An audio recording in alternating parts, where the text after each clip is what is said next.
when people go to Google you, 93% of the US population can be reached with Google.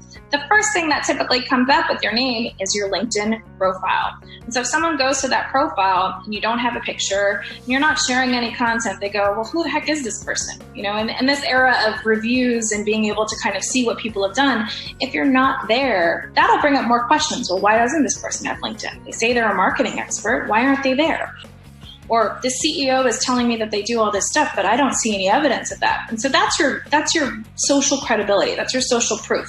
So building that out and making sure that you're establishing connections on there is hyper important to your success. Because again, people are curious. They're going to want to look each other up and you want to be there.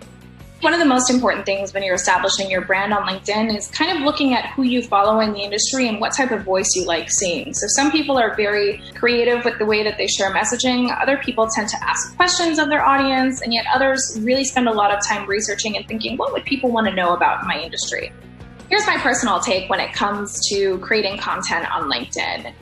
Do it and don't ask for too much feedback, because everyone's going to have their different opinion. Oh, this seems offensive, or oh, you might alienate people. But I happen to believe that sometimes you just got to put it out there and see what happens. You know, some of the content that I put out that's been controversial has been the highest trending content that I've had on my feed that got me some speaking gigs and got me some work.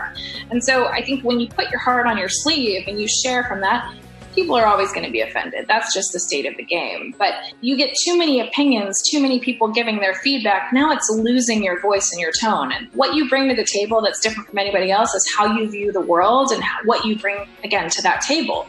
And if you change it to fit someone else's viewpoint, now it's not yours anymore. So if you're in marketing or you're coaching or you're an executive and you want to get your thought leadership brand out there, remember to give more than you take. And so once you start figuring out, hey, I like sharing content, or I like commenting on small things that happen on a daily basis, you have to do it consistently.